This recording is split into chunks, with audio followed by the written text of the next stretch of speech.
Now, in handling of glass, the general rule is that the training must be provided to people who are handling the glass for their own safety and people working with them also.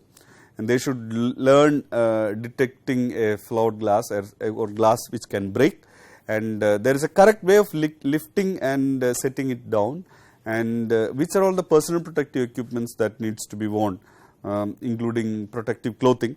And there should be a standard operating procedure for all the glass handling purpose. So, these are all the things which the people who are handling the glass, they must be knowing it before getting into this operation. And other safety precautions while doing manual handling is, see, the most common handling movements are selecting from a stock and then carry this glass, then laying glass on the bench, then cutting, then packing, they do it, then placing it on the rack ready for dispatch. So, basically you need to check the condition of glass and its edge runs, then ensure plenty of room for maneuver and destination prepared with insulated seating. So, these are all the safety precautions which we need to be taken care while doing the manual handling of glass. And while doing a manual handling, sometimes what happens, that glass will tend to fall. So, at that point of time, it's a basic human instinct that you go there and you can try to stop the glass. Never ever do that, because it's the most dangerous operation where you feel that you can stop the glass, but as a pile, it will come on to with. I have a video for that, and the video can be shown. Now, there is another unsafe act which is commonly people do is, if they want to take a defective piece from the pile of glass kept in between, from that they try to pick it up, which is also unsafe, because the other few sheets which you feel that you can comfortably hold and pick the glass from in between, that never happens. And the complete glass, it will actually disturb the angle of stacking, and the complete pile can fall onto you. So, this is another major unsafe act that result into kind of an accident in glass storage. Now, while doing mechanical handling, the most commonly used mode is electrical overhead traveling cranes, EOT cranes, and it should be of appropriate design. Then all dimensional allowances to be made and establish correct lifting clearance, and lifting equipment is subject to testing by competent person at prescribed levels. So, then safe working load must be prominently visible and to be followed, it to be respected. People should be aware of what is a safe working load, and it is to be operated by trained and competent employee only. So, these are all the precautions which we need to take care while doing a mechanical handling.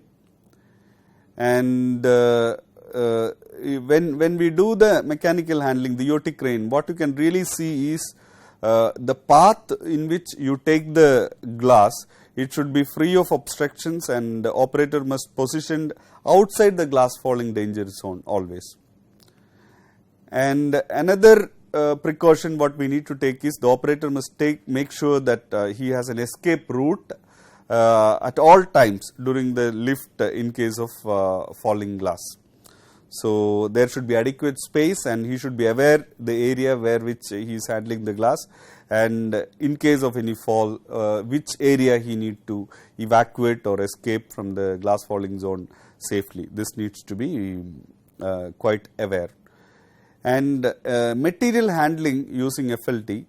See, forklift is one of the dangerous equipment that is carried, that is running in the warehouses. Mostly glass is handled many with the forklift trucks. So, it's only a trained skilled operator need to run the forklift. When it comes to glass handling, it's not only the skill of the driver or driving part that also matters, but your skill of picking the glass or handling the glass, transporting the glass, taking the load, all those skills coming into picture. So, glass handling with FLT, that needs to be treated as a separate domain and a skill set, and the operator must be trained both on FLT driving as well as glass handling safety. And forklift has to be driven safe, keep it very slow, the the FLT speed must be, you can identify that it's 7 to 10 kilometer per hour only. And do not travel or turn with raised load. The forklift could trip.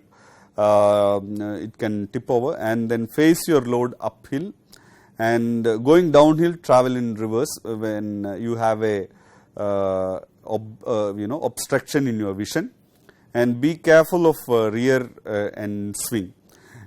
Basically, before start of each of the shift, the operator should check some minimum forklift checks should be followed, like checking of the brake, then all lights and gauges are operational, steering moves smoothly, lift mechanism, tilt mechanism, cylinder and hoses not leaking, all those things.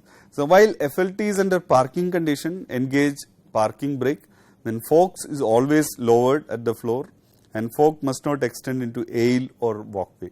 So these are all some tips or safety precautions which needs to be taken care while using forklift truck inside the glass warehouse operation. Then in these photos you can see that walk inside the walkway and usage high visibility reflective jacket.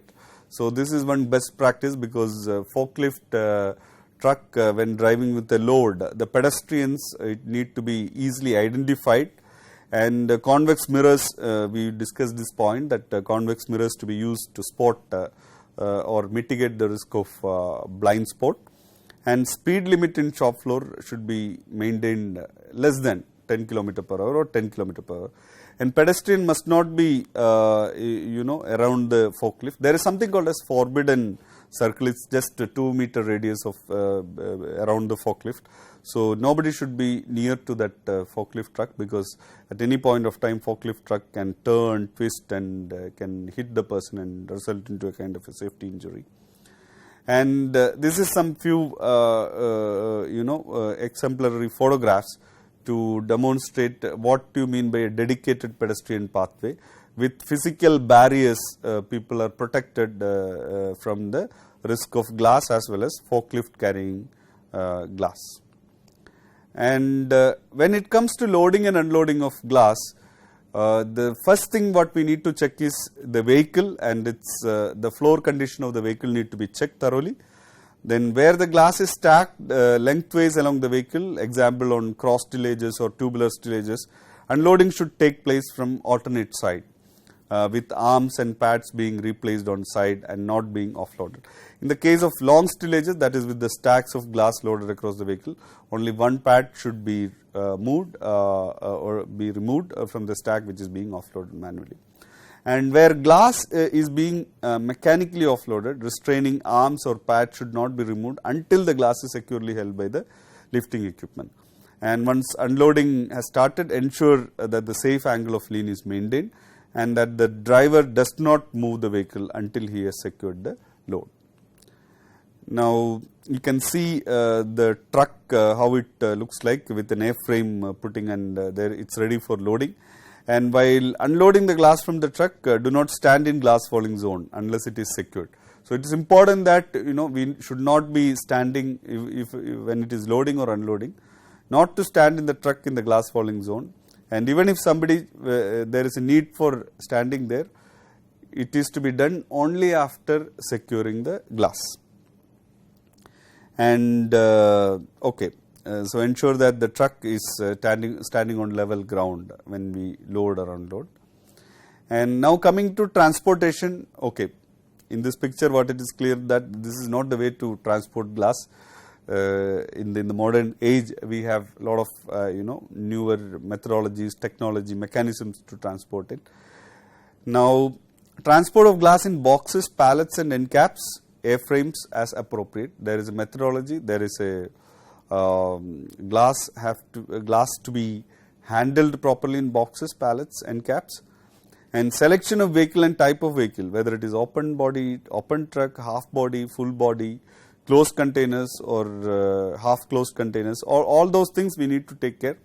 And correct loading of the vehicle and not to exceed the capacity. And packages to be properly secured inside after loading it. All the packages, whether it is box, pallets, end caps, A-frame, whatever it may be, it needs to be secured. and safe routes to be selected that ensure good condition of roads, and a trained driver, which is very, very important, who understand the hazards of risk of glass and when is transporting. And correct use of glass carrying vehicle includes the following: the glass, boxed or otherwise, must be adequately secured, this we discussed, and then loose glass should be interleaved with paper or powder to prevent transit rub. Then when the loose glass is carried, the largest size should be at the rear and the smallest at the front of the stack. Then metal parts must be insulated from direct contact with glass, otherwise glass can easily break, and other materials in the vehicle should be secured to prevent them moving and damaging the glass. Then before moving the glass carrying vehicle or setting out on a journey, the driver must check the security of the load, and personnel must never travel in the same compartment in the vehicle as the glass. So the human personnel, whoever it may be, driver or the helper, they should be traveling in a separate cabin. And before untying a load, the driver should check the glass as a positive lean, and as unloading in progress, he should check that this lean remains positive and on the loose side. So care should be taken that once part of the load has been removed, the vehicle remains evenly loaded for continuing deliveries. So this is one important point need to be carried out. And now we will talk about the risk assessment, which is risk assessment. There are ways and means of doing risk assessment, but it's a kind of a culture what we have. First, we need to accept that glass handling or transportation or storing has got its own hazards and subsequent or risk towards. So this we need to appreciate. So a safety mind is required to approach the handling of the glass. So we can do a risk assessment, what can go wrong, or how an accident can result, or what can result into a kind of a personal injury. So in the glass storage, handling, loading and unloading and transportation, this needs to be carried out, risk assessment. And after risk assessment, we can identify that there are some sort of major risk that is coming out of this process. So which we need to have some control measures, so that this is not affecting the operation. So adequate control measures are to be taken into care and mitigate the risk. They need to put in place.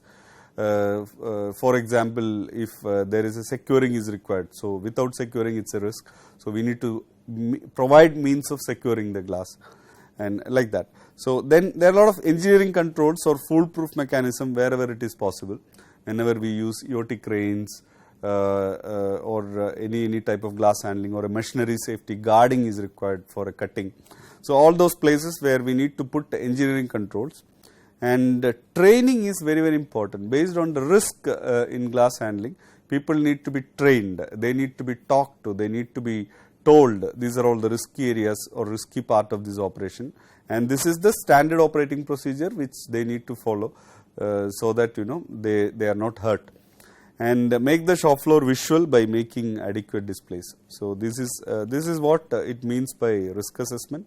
Appreciate the risk and then put in place adequate controls and respect the controls by give adequate training to the people, and then monitor whether people are aware and they follow the safe operating procedures and adequate risk control measures are in place. And this is about personal protective equipments. Personal protective equipments has got a connotation with the risk involved in that activity. If it is related to cut injuries, then people have to wear when we handle the glass with the hand and all, we need to have cut resistant gloves. So based on the risk involved in that particular area, we need to select the personal protective equipment, otherwise PPE. So basically in glass, we use a lot of cut resistant stuff, whether it is gloves, whether it is aprons, whether it is leg guard, whether it is sleeves which covers the complete arms, and then goggles, safety goggles is very, very important because the chip off pieces or projectiles or glass pieces can damage the eyes. and then helmet is very important, hard hat or head protection basically, because there are a lot of EOT cranes or overhanging glass or glass which is taken as a load. So this is important to have helmet. And then foot protection is very important, because we are into a place where glass can fall on the leg, and there are frequent movements of forklift trucks. There is a possibility that the foot can get stuck into forklift tires and all those things. So a good safety shoe with metal cap is very important to be worn in safely in order to safely handle the glass. So there is a picture of a person who is putting all this PPE. You can really see the helmet, the goggles, the high visibility jacket, which also can be a cut resistant or protection material. Then you can see the Kevlar or Dyneema hand gloves, which is cut resistant, and then Kevlar sleeves, which is again cut resistant, which protect the arms, shoulders. And then your foot protection is required with the safety shoe, and leg guard is also provided for protecting the leg from the broken or projected glass. So these are all the basic personal protective equipments which needs to be taken care, and people need to be trained on how to wear these personal protective equipments. And it's a good idea to have a monitoring mechanism and counsel the people, those who are not wearing the personal protective equipments, and talking to them on the consequences of if they do not wear, what can happen. So safety as a whole, it's about understanding the risk in the workplace, then deploy the engineering controls and other control measures to mitigate the risk, and train the people in order to handle it safe. Then at last, for the residual risk, we need to protect the people with personal protective equipments, good quality personal protective equipments which comply to the standards, basically if it is in India, Indian standards, or you can go with the EN norms. So this is the way it needs to be handled. So with this, we are coming to an end of the session, where we talked about various risks involved in glass handling, and some best practices, and how to do a risk assessment, and then put in place various control measures, and what is the importance of training the people on glass handling safety and the control measures, and the importance of implementing a good personal protective equipment program, and select the PPE and ensure that people are wearing PPE, and then handle the glass safely. So with this, we are coming to an end, and then thank you very much for your patient listening. Thank you once again.